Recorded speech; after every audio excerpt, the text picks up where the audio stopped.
Already उनके ऊपर missile पे मिसाइल गिर रहे हैं, 6 अमेरिकी सिपाही मारे गए हैं, 18 घायल हुए हैं। ठीक है साहब, ये आंकड़ा मेरा नहीं है, ये सेंट्रल कमांड का आंकड़ा है अमेरिकन। ईरान के साथ जंग छेड़ के फंस गया है अमेरिका। क्या डोनाल्ड ट्रंप मास्टर स्ट्रोक खेलने गए थे ईरान के अंदर और अपने करियर का सबसे बड़ा भूल, सबसे बड़ी गलती कर बैठे हैं? क्या ट्रंप की जहां तक बात है, आपको लगता है कि उनकी स्ट्रैटेजीज अभी तक सही रही है? जैसे खमेनी को मारना, फिर उनकी बीवी को मार दिया, और उसके बाद अब वो ये भी बोल रहे हैं कि जरूरत पड़ी तो वो बूट्स ऑन द ग्राउंड्स भेजेंगे, जबकि हमेशा यूएस की हार होती है, अफगानिस्तान है या बाकी देश हैं, जब भी उन्होंने बूट्स ऑन द ग्राउंड भेजे हैं तो उन्होंने अपने ही सैनिकों को मौत के मुंह में वो डाल रहे हैं। क्या 30 से 40 हजार सोल्जर्स हैं उनके मिडिल ईस्ट में? देखिए साहब, वो तो ऑलरेडी मार खानी शुरू कर दी है। ऑलरेडी उनके ऊपर मिसाइल पे मिसाइल गिर रहे हैं, 6 अमेरिकी सिपाही मारे गए हैं, 18 घायल हुए हैं।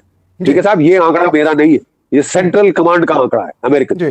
ठीक है, और लोग कह रहे हैं जो मिलिट्री एक्सपर्ट्स हैं कि वो छुपा रहे हैं, उनके कहीं IRGC ने 560 ये आंकड़ा बताया सर, 560 आंकड़ा बताया है, तो असली कहीं बीच में होगा। वो भी बढ़ा के बोलते हैं, ये घटा के बोलते हैं, असली आंकड़ा कहीं बीच में है। मैं आपको बता दूं कि कल उन्होंने इब्राहिम लिंकन पे 4 मिसाइल फायर किए थे। ठीक है, अमेरिका ने बड़े चौधरी बन के बोला कि हमने 4 के 4 गिरा दिए, और उसके बाद जो इब्राहिम लिंकन कैरियर ग्रुप को हटा के कोई 500-600 किलोमीटर पीछे ले गए।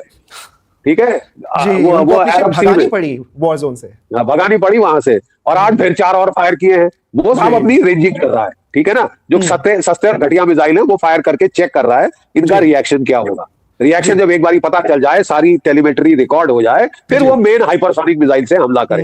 और मैं बता दूं, यूक्रेन के 4 साल के युद्ध में अमेरिका का पेट्रियट, अमेरिका का थार्ड कोई हाइपरसोनिक मिसाइल नहीं रोक पाया है।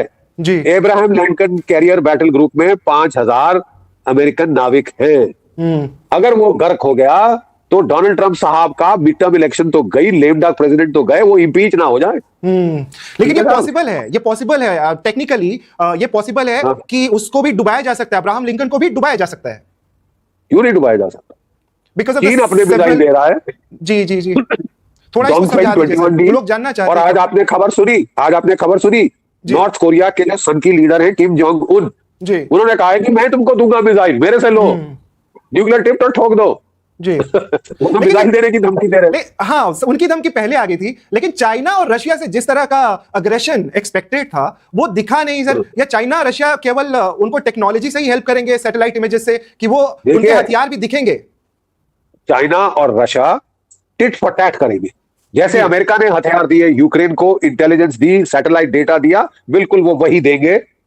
इस वक्त दे रहे हैं, देंगे नहीं दे रहे हैं। क्या आप जानते हैं कि पहले ईरान के मिसाइल्स अमेरिका के जीपीएस पे डिपेंडेंट थे, अब वो चीन के विधियाओं के ऊपर हैं, उनकी एक्यूरेसी बढ़ गई है, वो जैम नहीं हो सकते। आप समझ रहे हैं?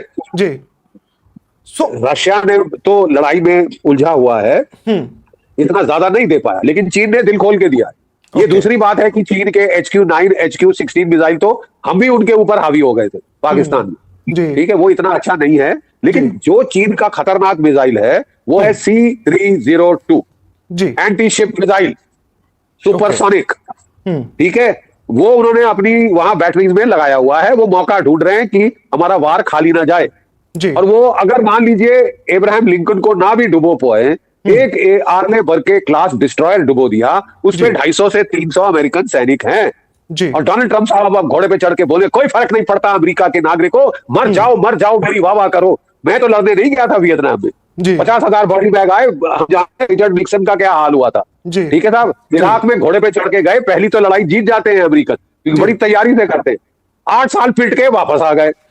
अफगानिस्तान में गए, क्यों हार जाते हैं? अमेरिका को बोलते हैं इतनी बड़ी आर्मी, इतनी सक्सेसफुल, लेकिन जब वो ग्राउंड पे जाते हैं तो हमेशा उनको मुंह की क्यों खानी पड़ती है? इवन तालिबान तक से वो हार गए एक तरीके से। देखिए साहब, देखिए तालिबान 20 साल पिट के वहां से गए, जैसे वहां से विड्रॉल हुआ, किसी फौज का इतना जो है शर्मनाक विड्रॉल हमने कहीं नहीं देखा।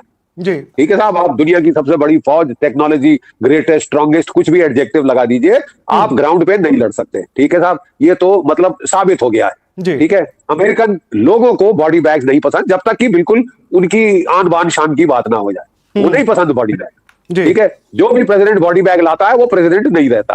समझ गए आप? और मैं आपको बताना चाहता हूँ, नहीं एक मिनट मुझे थोड़ा क्या लेने दीजिए, फिर मैं सुनूंगा। अच्छा देखिए, जो है डोनाल्ड ट्रंप साहब ने एक नई डॉक्ट्रिन बना दी है कि हम तो बूट्स ऑन द ग्राउंड डालेंगे नहीं, उसमें बॉडी बैग्स आते हैं और प्रेसिडेंट लोग इलेक्शन हार जाते हैं। मैं बहुत चतुर हूं, मैं तो केवल एयर पावर से घुटने टिका दूंगा, रिजीम चेंज करा दूंगा। अरे किसी माई के लाल ने आज तक एयर पावर से रिजीम चेंज नहीं किया है किसी भी देश में, जब तक बूट्स ऑन द ग्राउंड ना डाले। बोले हम नहीं डालेंगे boots on the ground. Iran के लोग चटक चार्ली हैं, गधे हैं, हम उनको उठाएंगे, उकसाएंगे, वो अपने लोगों का तख्ता पलट करेंगे। क्या ईरान के लोग, बिल्कुल, अब मैं हिंदी का शब्द नहीं यूज कर रहा हूं, लेकिन आप समझ रहे हैं कि मैं कौन सा शब्द बोल रहा हूं। बिल्कुल सर जी, ठीक है ना साहब, हम चार्लीज नहीं है सारे के सारे। ठीक है, ईरान के लोगों का सारा दुख दर्द किसने दिया है?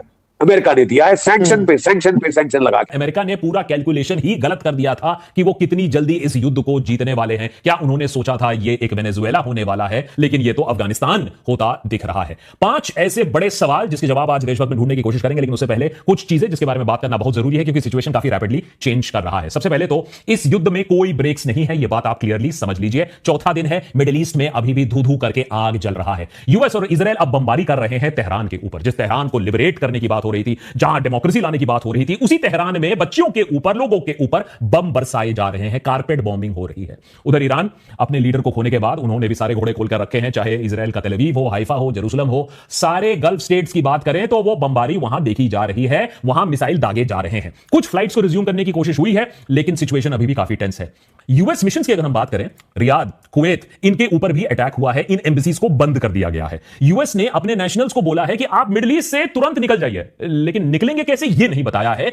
उल्टा देखिए, दुनिया की सबसे ताकतवर देश क्या कह रही है कि भैया हमारे पास आर्मी तो बहुत बड़ी है, हमारे पास बड़े बड़े एयरक्राफ्ट कैरियर तो जरूर है, लेकिन हम आपकी मदद नहीं कर सकते हैं। यूएस ने कह दिया है कि भैया आप होंगे हमारे सिटीजंस, और ये करीबन लाखों सिटीजंस की बात हो रही है जो अभी भी वहां मिडिल ईस्ट में है। अपना अपना देख लो, जैसे निकलना है निकल लो, हम आपकी मदद नहीं कर सकते हैं। कैजुअलिटीज की अगर हम बात करें तो मिडिल ईस्ट के थ्रू आउट वहां कैजुअलिटीज की खबर आ रही है। यूएस सोल्जर्स की अगर हम बात करें तो 6 यूएस सोल्जर्स मारे जाने की अभी पुष्टि हो चुकी है। यह आंकड़ा और भी आगे जाकर बढ़ सकता है। लेकिन अगर कॉस्ट ऑफ वॉर की बात करें तो ईरान से ज्यादा भी कॉस्ट ऑफ वॉर कहीं नहीं हुआ है। स्कूल गर्ल्स, जो बच्चियों के स्कूल के ऊपर जो बम बरसाए गए, उसमें अब 160 से ज्यादा लोग मारे गए हैं, और बहुत सारे लोग अभी सड़कों पर हैं ईरान में, प्रोटेस्ट करने के लिए नहीं, रेवोल्यूशन लाने के लिए नहीं, मातम मनाने के लिए, जो ये बच्चियों को मारा गया है उसके लिए।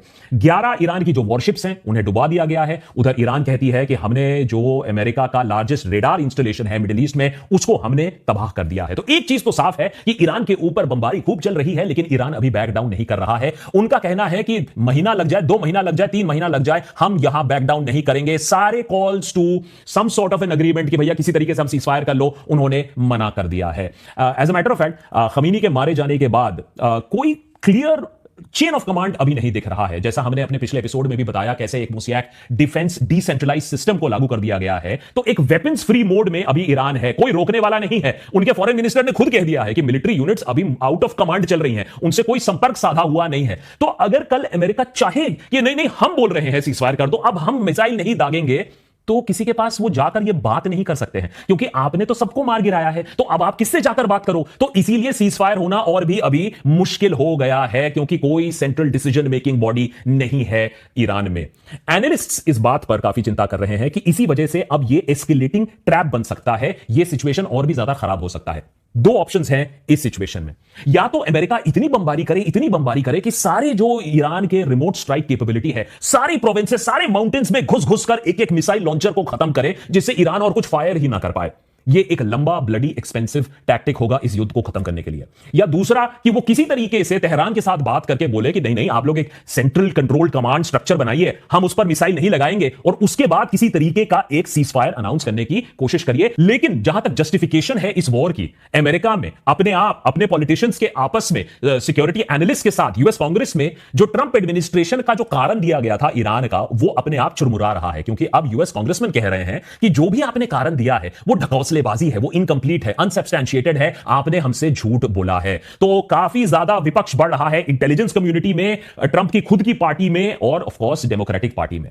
इसके बीच में एक और कॉम्प्लिकेशन जो वहां आ रहा है कि सऊदी अरेबिया की जो ऑयल इंफ्रास्ट्रक्चर, जिसको एक मिसाइल ने मारा, पहले बोला गया कि नहीं ये ईरान ने मारा है, लेकिन अब समझ में आ रहा है कि ईरान ने ये स्ट्राइक नहीं किया था, जो सऊदी अरेबिया के ऑयल इंफ्रास्ट्रक्चर पर है उसने अटैक नहीं किया था। तो सवाल है कि किसने अटैक किया था। एक थ्योरी यह है कि इजराइल ने यह अटैक करवाया था, जिससे सऊदी अरेबिया भी ईरान के खिलाफ अपना मोर्चा खोल दे। क्या इस तरीके का खेल चल रहा है, डर्टी गेम चल रहा है? रियाद इस पर अभी इन्वेस्टिगेशन कर रहा है। उधर अगर ईरान की बात करें तो स्ट्रेट ऑफ हॉर्मुज को अब कंप्लीटली ऑलमोस्ट ब्लॉक कर दिया गया है और गैस प्राइसेस एकदम ऊपर चले गए हैं। कतार का मेन गैस एक्सपोर्टर, उसने अपने ऑपरेशंस अब बंद कर दिए हैं। यूरोप में गैस के दाम 50% से ज्यादा बढ़ चुके हैं। तो अल्टीमेटली अभी वॉर ऑफ एट्रिशन चल रहा है। किसके पास असला पहले खत्म होगा? क्या ईरान के पास जो मिसाइल है, बैलिस्टिक्स है, वो पहले खत्म होंगी, या जो डिफेंसिव मिसाइल्स हैं, जो पेट्रियट्स हैं, वो पहले खत्म होंगी, जिसके बाद ईरान के पास एक अपर हैंड हो जाएगा? इन सब चीजों के बारे में आज देशभक्त में बात करेंगे, लेकिन 5 मेन क्वेश्चंस हैं जिसका जवाब अभी शायद पूरी दुनिया ढूंढ रही है। सवाल नंबर 1, अमेरिका किस चीज के लिए लड़ रहा है? क्या उसके जंग करने का जो मोटिव है वो क्लियर है, सबको मालूम है? आइए पता करते हैं। सवाल नंबर 2, क्या इजराइल ने अमेरिका को इस युद्ध में जबरन घसीटा है? उसका जवाब हां में ही लग रहा है, समझाता हूं क्यों। सवाल नंबर 3, अमेरिका क्या इस युद्ध के लिए तैयार था? इतने महीनों के बिल्डअप के बाद भी अमेरिका के पसीने क्यों छूट रहे हैं ईरान के बैलिस्टिक मिसाइल के सामने? सवाल नंबर 4, सऊदी फैक्टर, किस तरीके से गेम खेला जा रहा है? क्या सऊदी अरेबिया को समझ में आएगा कि उसे भी खेला जा रहा है, उसके ऊपर भी गेम हो रहा है, उसके ऊपर भी छल हो रहा है? और सवाल नंबर 5, यह युद्ध खत्म कैसे होगा, खत्म कौन करेगा? मोर इंपॉर्टेंटली सबसे पहले तो यह चीज क्लियर कर देते हैं कि बहुत ज्यादा कंफ्यूजन है अमेरिका में कि यह युद्ध लड़ा क्यों जा रहा है। पहले दिन पर यह बोला गया था कि ईरान के न्यूक्लियर प्रोग्राम को खत्म करना है। यही ट्रंप, रूबियो, वैंस ने यही चीज कही थी। पहले भी न्यूक्लियर प्रोग्राम खत्म किया था, वो याद है ना, बंकर बस्टिंग बॉम्ब। फिर से कर रहे हैं, चलो कोई बात नहीं, कर रहे हैं, अच्छी बात है। नंबर 2, दूसरे दिन ऐसा हो गया कि ट्रंप ने बोला नहीं नहीं देखिए, रिजीम चेंज करना है, नई सरकार को लाना है, डेमोक्रेसी लाना है, इस्लामिक रिपब्लिक को खत्म करना है। चलो ये भी अच्छी बात है। फिर तीसरे दिन आते हैं, डिफेंस सेक्रेटरी कहते हैं नहीं नहीं देखिए, हम इनकी ना जो मिसाइल कैपेसिटी है उसको डिग्रेड करना चाहते हैं। अच्छा ठीक है। फिर आता है जॉइंट सेक्रेटरी का स्टेटमेंट कि नहीं नहीं, ईरान की जो ability to attack the neighbours है ना, बहुत दहशत मचा के रखी है इन लोग ने नेबरहुड में, तो उसको खत्म करना है।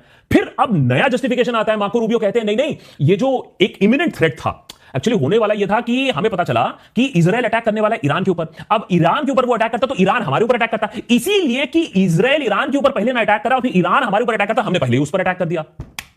That if Iran came under attack by anyone, the United States or Israel or anyone, they were going to respond against the United States. And so the president made the very wise decision. We knew that there was going to be an Israeli action. We knew that that would precipitate an attack against American forces. And we knew that if we didn't preemptively go after them before they launched those attacks, we would suffer higher casualties. आप देख रहे हो कि किस तरीके का drama और किस तरीके का सियाप चल रहा है। ये मदर फादर ऑफ डेमोक्रेसी अपने आप को कहने वाले। सो बेसिकली ये कह रहे हैं सीधे मुंह से कि इजराइल डिसाइड करता है कि अमेरिका को किस पर अटैक करना चाहिए। दोस्तों मज़ीद ऐसी अपडेट्स के लिए हमारे चैनल के साथ लाजमी से जुड़े रहें और आगे दोस्तों के साथ भी ये वीडियो शेयर कीजिएगा।